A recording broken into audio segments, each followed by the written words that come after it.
People want to be left alone. They don't want revenge. They don't want to replace us, as some extremist groups have said. They just want to live life in peace, the way they want to live. They want family, they want love, and they want to live in a society where they know they belong here. They want society to also know that they belong here. They want to walk out their door and not worry that they're going to be treated unfairly, or they're going to get that look like they're not welcome, or that someone's going to try to touch their hair like a zoo animal. Yes, they want they want white people to fix white problems of prejudice and ignorance and all the ways that a wrongful sense of superiority is baked into our society. Yes, they want that to change. Yes, they want acknowledgement for harms done. They don't want us to just explain things away or justify or gloss over things without really listening. But more than anything, they want to be themselves, fully express who they are, love who they are, be with their family, and live in peace. That's it. The American empire is on full display. Mask totally off. And who do you think we should turn to for wisdom on how to resist? Because there's a community in this nation that has been targeted by this empire from the beginning, and that has resisted this empire from the beginning. And that's the Black community, and particularly Black Christians. And there's a reason why they're resting right now, and they're pulled back right now, because I believe the Lord is strengthening them to lead in this upcoming season. Because nobody knows the empire like targets of the empire. And nobody sings, "We shall overcome," like those who have come out of the furnace. When you are the quiet, mysterious Black girl at work, you are under attack because people constantly want you to fit into this caricature of who they feel like a Black woman is supposed to be, loud and sassy and wanting to be seen by everybody. So when you are opposite because that is naturally you, or because you simply want to come to work and actually work and not engage in outside conversations that have nothing to do with work, then you are automatically perceived as stuck up. And sometimes even hard to get along with, hard to work with, and this can be weaponized against you. Like I had a coworker ask me, what did I do this past weekend? And I just said I chilled and relaxed. And they responded with, "Oh, you're quite secretive, aren't you?" It's not my responsibility to entertain you with every single detail of what I did on my weekend off. Black women are not monoliths. There are many of us who just prefer to stay to ourselves. Do our work. What did Black people in America do to deserve this level of hatred and disdain? Most of us, our ancestors, we started coming here in the year 1619. We've never started a war with you. We've never tried to take the country away.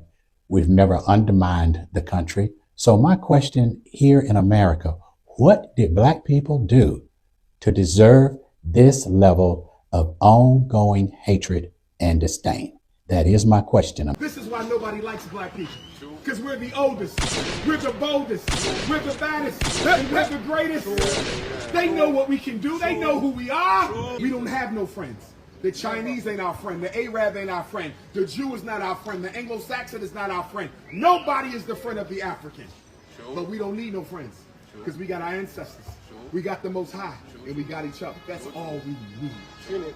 That's all we need, brothers and sisters. We can win, but you got to believe in yourself. And the problem with us is we suffer. We suffer from inferiority complex. We don't believe we're as good as the Chinese. We don't think we're as good as the Arab. We're not as good as the white man. Not only am I as good, I'm better than. And I don't say that to be arrogant. No. But I civilized them. They never civilized me. I civilized Europe. I civilized China. I civilized India. They have never civilized me. How dare you tell me they're greater than I am? Not at all. See, the problem we suffer from is we teach Black kids just to be equal. I'm not teaching y'all to be equal. I'm teaching y'all to be greater than. And don't you ever cut your natural hair. This is God right here. Don't you cut this for nobody. Don't you put no weave on it. Don't you put no wig on it. Don't you let your mama fry it or cook it or kill it or bleach it. Keep your natural hair. Marcus Garvey said, don't take the kinks out your hair. Take them out your mind. Rastafari. Black people, I can't get through my For You page 3 scrolls without seeing a video about the people over in LA protesting. And if it's not a video about them protesting, it's all these different schools of thought on the protests. Or videos about the relationship that's kind of, I don't want to say fractured, but a little strained between black people and I'll say brown people. And I wasn't going to say nothing because that's like a political conversation, political adjacent conversation, socio-political thing. But I'll tell you this, bro. I'll be 32 this year. I've been living in Florida off and on since 2008, and I've lived in Texas. I've lived around every kind of Hispanic you could think of. Black people, we need to get out of the habit of trying to tell other groups of people who come to this country and want to align themselves with whiteness or be in proximity to whiteness what's going to happen to them. Because the enemy is white supremacy. It does harm to everybody, white people included. But the problem is that people come here and they want to perpetuate it thinking that they can trade and buy into it, not realizing that white supremacy is exclusive. It's not inclusive. You will never be them. Doesn't matter what kind of minority you are. Doesn't matter how you try to breed your way into it. It don't matter how much money you make. You will never be them. Because to them, especially the ones who make the laws and make the money, that's all that matters. And that's not to say you got to turn around and be aligned with us. But you got to align yourself against them on every level. Not just the optics, but the ideas too. And expecting other people to come to bat for you when it's time for you to fight is crazy, especially when we see you and we see how you are. We see what you do. We see what you say. Because black folk, really, we very empathetic and sympathetic towards everybody because we don't want to see nobody go through the same shit that we done been through, bro. But everybody at every turn, every time are apathetic towards us. And we tired. So I'm saying, black people, don't tell nobody shit. Let them figure it out. Let them fight. Silence has somebody bothered, and this is why. To this collective who comes across as terror reading, you're doing the right thing by keeping quiet. It's giving you more power over this situation. And right now, white people are really frightened. You ever wondered why the church is no longer at the center of the civil rights movement? We all know that churches don't pay taxes, but I don't think that we know why. But the reason that the church no longer has this hold and this control over politics is because it threatened the people in power. President Lyndon B. Johnson created what's known as the Johnson Amendment, and it's the part of the tax code that makes all American churches completely tax exempt. So yay, they don't have to pay taxes. But at what cost? In 1954, the Johnson Amendment prohibited 501c3 organizations, now churches, from participating in any political activity.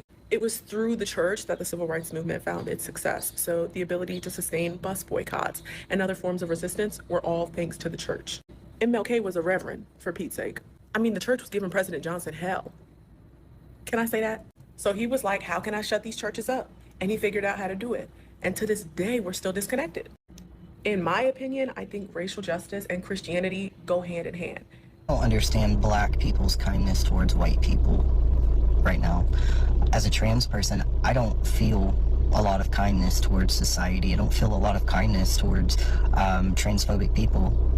And when I consider that I don't know who's transphobic and who is, in a similar, not same way that black people don't know which white people are racist and who isn't, I personally have a very difficult time understanding the kindness that the black community, that black people continue to give white people, despite the fact that we really don't deserve it. We don't deserve kindness from them, and anytime we foster allyship, show allyship, it always comes with a caveat that if you correct us, then you're wrong because we're trying. For most of my life, there was not enough to go around. I remember the first time I went to a food bank and they gave me an onion, I actually cried. And not like onion cried, but cried, because it wasn't required food. It was flavor, and that was a luxury I couldn't really ever afford. And then I learned that they had like taco seasoning, and oh my God, it was amazing. But when you're used to getting by on so little, and the only security you really feel you have is the ability to make a dollar stretch, it is scary to ask for help. And you wonder who you're taking it away from.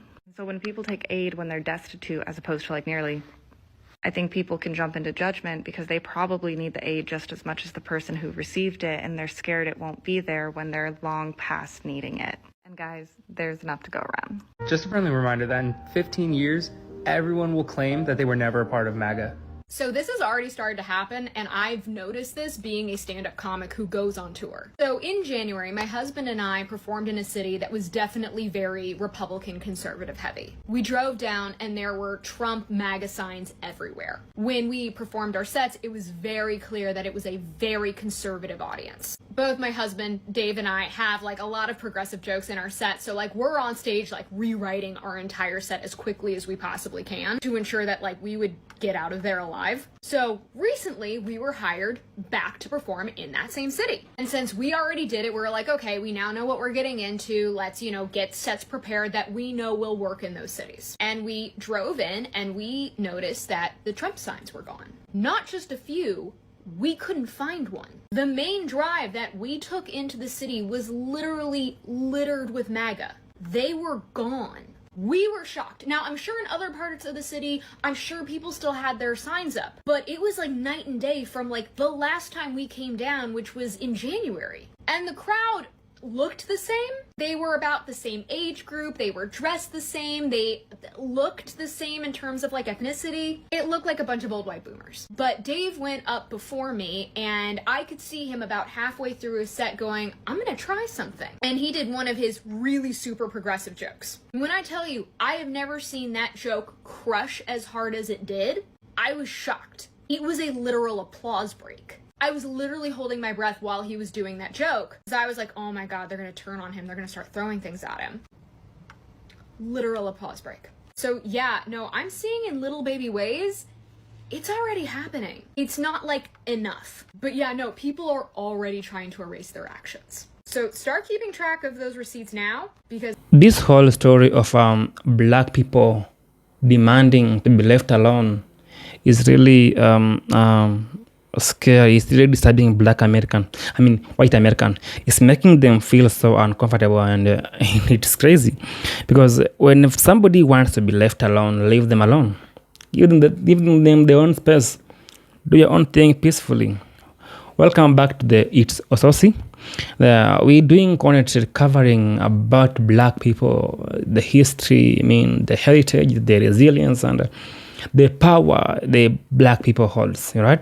The culture, the food, the beautiful things that black people have within their community. Now, black people want to be left alone. Black people don't want to be involved in any shady business, any monkey business out there.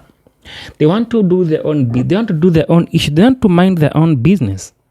They want to be left alone to mind their own issues on how they should deal with their own issues, right? They want to be left to deal with what is disturbing them. They don't want anybody to drag them into some stupid matters that people are trying to avoid by all means. Okay? And seeing black people being open about it, that they don't want to be involved in anything. First of all, when I talk about involving black people in issue, I have to drag in MAGA farmers, MAGA voters, the Republican supporters. I feel like MAGA are the one who did the voting. The one who did the voting for Trump to be in power. After Trump promising them to deport every individual in America that had no identification to be in America. All right. Now, they reached a point whereby they couldn't hold onto the lack of labor. All right. They had crops in the farms rotting. A very big farm, you don't have labor, so nobody's there to pick crops for you. All right. And people who are picking crops in the farms were immigrants. So then they see that there is not enough people in the farms. They feel like, why can't we just ask these guys to come and work for us in the farms and everything will be okay? It's not okay to use another man's energy, another man's effort to enrich your stomach, to feed your ego, to feed your stomach, and to enlarge your bank account. It's not okay. During the Iran war, they were asking where are the black Americans to protest for this, fight for this, showing up in the front and everything. Where are they? Where can they just come and help us fight with this whole? They're the one who can stop any other people, and then the person who tries to fight with us. They are the only source who can fight people who try to attack Americans. So you see, they only want black Americans when they are in trouble. But when everything is okay, nobody wants to engage themselves with the black Americans. So this whole thing is happening that people want to use you, but when it comes to your burden, they want you to carry it by yourself, alone.